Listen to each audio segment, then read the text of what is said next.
Hello my divine souls, welcome to the family of illuminated divine. मैं देवजानी आप सबको स्वागत करती हूँ मेरी इस चैनल पे इल्यूमिनेटेड डिवाइन। मेरी कुछ दिनों से वीडियो अपलोड नहीं हुआ है, इसके लिए मैं माफ़ी चाहती हूँ। मैं कुछ काम में उलझी हुई थी तो इसीलिए रीडिंग नहीं ले पाई। तो कैप्शन देख के शायद आपको पता चल ही गया होगा कि आज रीडिंग किस बारे में हो रही है। अगले जो कमिंग मई महीने हैं, the month of May, how it is going to be for us, हम लोगों के लिए वो महीना कैसा रहेगा। याद रखिएगा, ये कोई जेंडर स्पेसिफिक रीडिंग नहीं है, ये बस जनरल रीडिंग है। तो जो आपसे रेजोनेट करे वो आप रखिए, और जो रेजोनेट ना करे वो दूसरों के लिए, है ना। तो इसको लेके हम आगे चलते हैं कि कैसे होगी ये रीडिंग। तो किसी भी मंथ में जिसका भी बर्थ डेट 1, 10, 19 या 28 रहेगा, यानी कि सबको मिला के मूलांक 1 रहेगा। अगर आपको मूलांक पता नहीं है तो मैं बता दूं, 1 को अगर जोड़े तो 1 ही आता है। 1 और 0 के अगर हम प्लस करें तो आएगा क्या? 1। 1 एंड 9 को अगर हम प्लस करें तो आएगा क्या? 1 ओनली। मीन्स 1 + 9 10, 10 को फिर से ऐड करेंगे तो 1 ही आएगा। 28 को भी हम अगर ऐड करेंगे तो 10 आएगा, जो कि 1 पे ही आके रुकती है। तो हम आज वही डेट देखेंगे। 1, 10, 19 और 28 में जिसने भी जन्म लिया है, कोई भी महीने का हो, उसका मई महीना कैसे जाने वाला है, ये सीरीज में रहेगा। ये 1 के लिए आया, अभी अगले वीडियो 2 के लिए, 3 के लिए, 4 के लिए, 5 के लिए, वैसे करके हम 9 तक करेंगे, है ना। तो चलिए देखते हैं कैसे रहेगा रीडिंग। शायद आपको अच्छा लगे। और अगर आपने ये वीडियो पहली बार देख रहे हैं या सब्सक्राइब नहीं किए हैं, मेरे विनती है आपसे कि आप प्लीज़ इसको सब्सक्राइब कीजिए, लाइक कीजिए और बेल बटन को प्रेस करना मत भूलिए, ताकि मेरे ये रोज़ की रीडिंग जो है आपके पास आती रहे। और एक बात, कमेंट करना मत भूलिएगा, मुझे बहुत प्यारा लगता है कमेंट्स में। हालांकि अभी तक कुछ खास कमेंट्स नहीं आया है, इसीलिए मेरा रिक्वेस्ट है आपसे कि आप कमेंट ज़रूर कीजिएगा, नहीं तो मैं कैसे मानूंगी कि मेरा रीडिंग आपको कैसे लग रहा है। तो चलिए देखते हैं। जिसने भी कोई भी महीने का 1 तारीख, 10 तारीख, 19 तारीख या 28 तारीख को जन्म लिया, उसका ये मई 2025 कैसे रहने वाला है। तो हम कैसे देखेंगे? पहले हम देखेंगे उसका करियर कैसा रहेगा।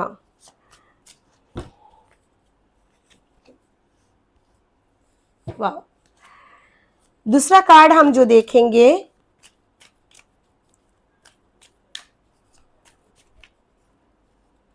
वो उसका फिनेंशियल कंडीशन कैसा रहेगा।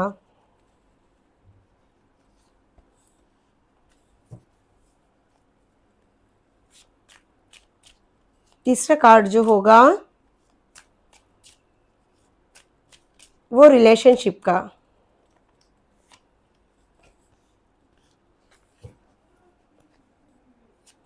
चौथा कार्ड हम लोगों का होगा कि इस महीने हेल्थ कैसे रहने वाली है।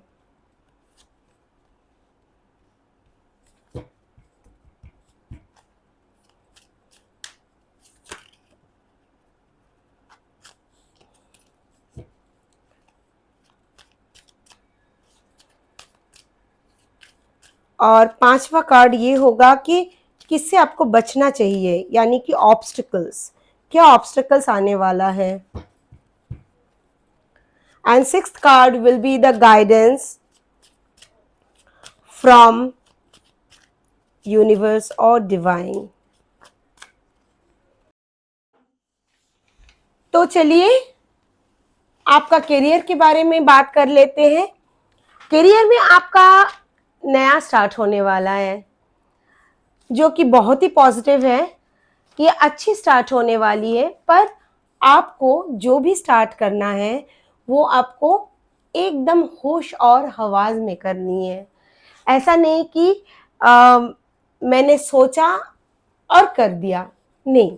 शायद आप लोग कोई नया बिजनेस या कोई नई जॉब के लिए आप तलाश रहे हो, तो उसमें आप बेशक जा सकते हो, कोई दुविधा नहीं है उसमें, because it's a very positive card, you know, this is a yes card for your career. आपका करियर जो भी होगा बहुत ही अच्छी रहेगी, पर आपको ये जो भी स्टेप्स लेना है ना, वो बहुत सोच समझ के लेना है। ये मतलब करियर में हवा में उड़ने वाली बात है नहीं। जैसे कि दिख रहा है ये हवा में उड़ रहा है, पर वैसे करके हमको करियर में हवा वाली बात नहीं है। Every steps whenever we are taking, yes we should have a full faith on God। ये ऊपर देख रहा है, यानी कि ये गॉड को, भगवान को पुकार रहा है क्या, ताकि ये नई शुरुआत है, कोई भी हर्डल्स होगा तो ये आसानी से भगवान उसको हटा ले, पर स्टेप्स खुद को देख के लेना पड़ेगा। You have to take a very cautious step in this, because you will be having a careless spirit, you know। और वो स्पिरिट को आपको थोड़ा सा कंट्रोल करना है।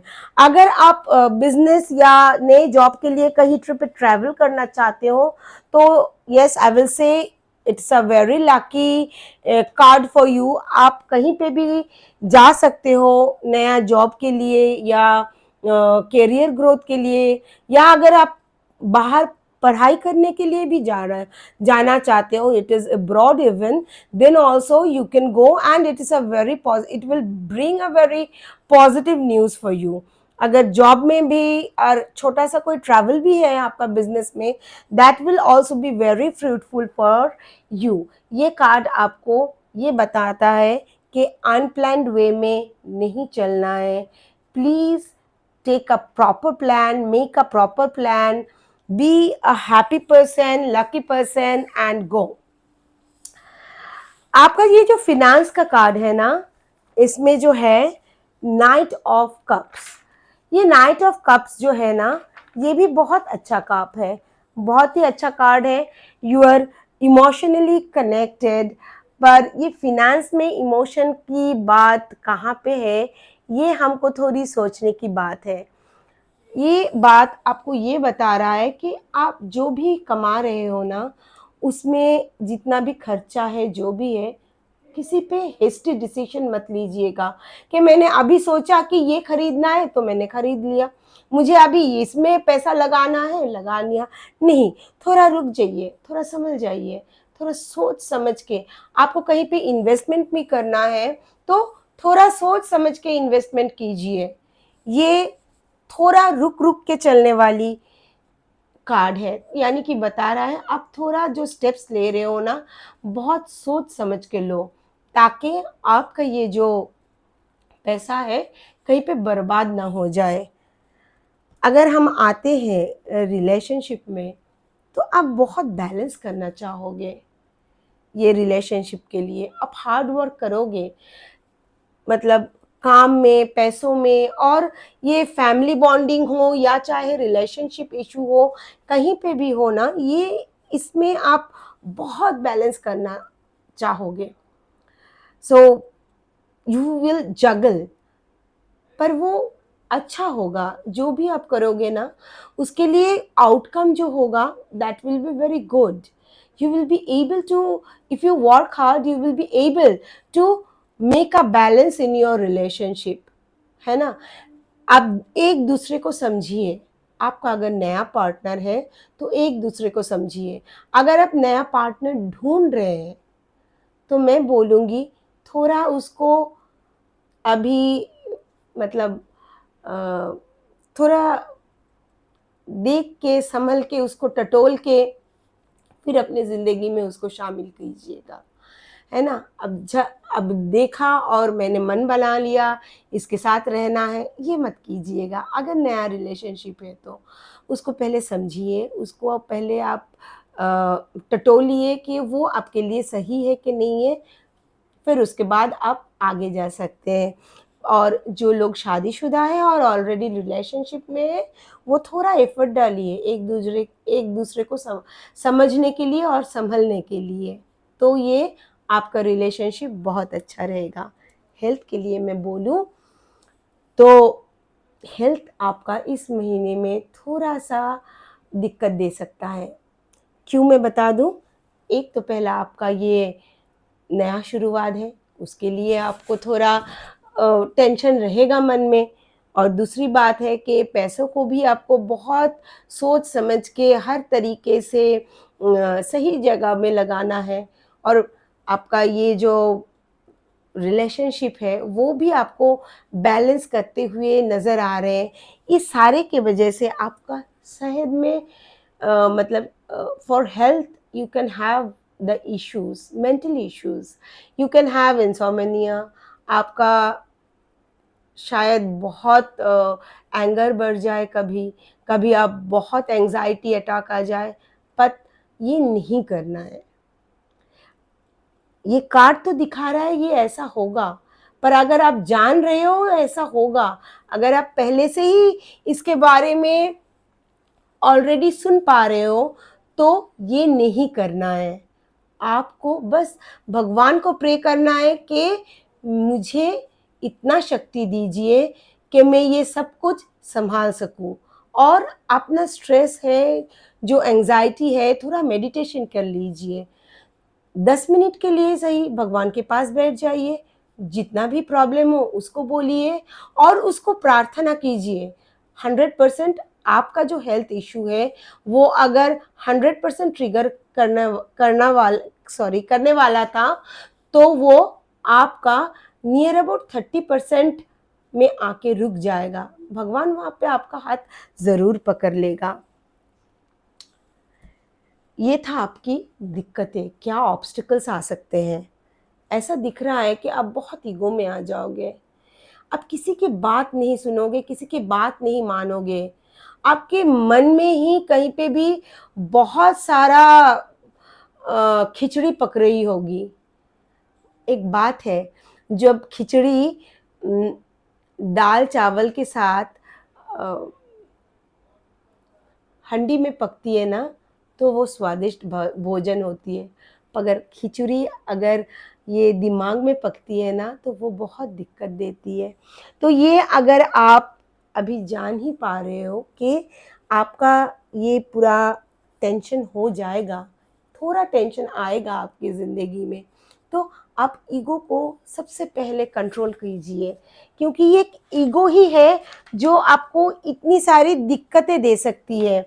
आपको खुद को संभालना है, खुद की जो एंगर है, खुद का जो आपका स्टबर्ननेस है, उसके ऊपर आपको कंट्रोल करना है। सबको रिस्पेक्ट कीजिए, जो भी बात बोल रहा है उसका तुरंत जवाब मत दीजिए, थोड़ा ठहर जाइए, संभल जाइए, सोचिए, उसके बाद जवाब दीजिए। फिर ये कॉन्फ्लिक्ट नहीं आएगा आपकी ज़िंदगी में, फिर ये आपका ऑब्स्टिकल्स नहीं रहेगा। और डिवाइन से जो गाइडेंस है, ये है आपका 5 ऑफ कप्स, जो कि बता रहा है आप जितना बुरा सोच रहे हो, आपका हो सकता है ये महीना आपका उतना बुरा शायद है नहीं। देखिए, आपका 3 कप ज़रूर गिरा पड़ा हुआ है, पर आपका 2 कप अभी भी ऊपर है, जो कि डिवाइन बता रहा है आपके लिए अभी भी रास्ता खुला हुआ है। आप इतना चिंता मत कीजिए, इतना लोनली मत फील कीजिए, इतना डिप्रेशन में भी मत जाइए। ये नेगेटिविटी से अभी आपको बाहर आना है। कोई भी कदम अभी, मतलब जो भी कदम आपको उठाना है, सोच समझ के उठाना है। देखिए, आपका करियर का जो कार्ड आया था, ये भी आपका नया बिगिनिंग दिखा रहा है। हर किसी में नया बिगिनिंग। देखिए, शुरू हर कोई काम करेंगे तो आपको झट से तो सक्सेस नहीं आ जाएगा ना, तो उसके पीछे मत भागिए। मैंने अभी ये काम किया, मुझे ये रिजल्ट क्यों नहीं मिला, ये सोच के आप इतने सारे मुश्किलों का सामना मत कीजिए। कोई भी नया नया काम होता है तो उसके लिए हम लोगों को थोड़ी सी मेहनत करना पड़ता है, उसको स्ट्रगल मत समझिए, मेहनत समझिए। अगर आप मेहनत समझोगे तो आसान हो जाएगी आपकी ज़िंदगी, उतना दिक्कत नहीं होगी। एक बच्चा जब चलना सीखता है तो हर बार गिरता है, 2-3 बार 4 बार गिरने के बाद वो तो फिर चलना सीख जाता है ना, तो वो ही होगा आपके साथ। आप थोड़ा गिरोगे, पर उसके लिए उस चोट को लेके आप अगर इतना एंग्जायटी और स्ट्रेस में चले जाओगे तो वो नहीं है। देखिए, ये खामखा ही इतना लोनली फील कर रहा है, जहाँ की 2 कप्स अभी भी उसके पास है, जो बता रहा है कि आपके पास अभी भी ऑप्शंस है, भगवान आपको अभी भी चांस दे के रखा हुआ है, आप उसको ग्रैब कीजिए। जो बीत गया वो भूल जाइए। हम जब एग्जाम्स में कोई भी एक पेपर खराब करके आते हैं तो उसको लेके तो हम इतना चिंता में नहीं बैठ जाते हैं ना। अगर उसको लेके वो खराब गया पेपर, उसको लेके उतना चिंता करेंगे तो आने वाले जो पेपर्स है उसमें भी हम खराब ही कर लेंगे।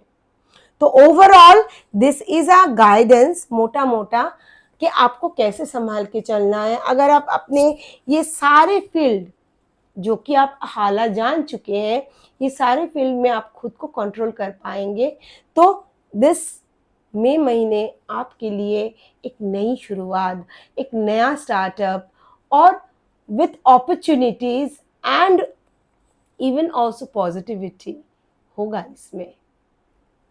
तो कैसे लगी आपको ये रीडिंग, बताना नहीं भूलिएगा। तो चलते हैं, मिलते हैं अगले रीडिंग में। नमस्ते।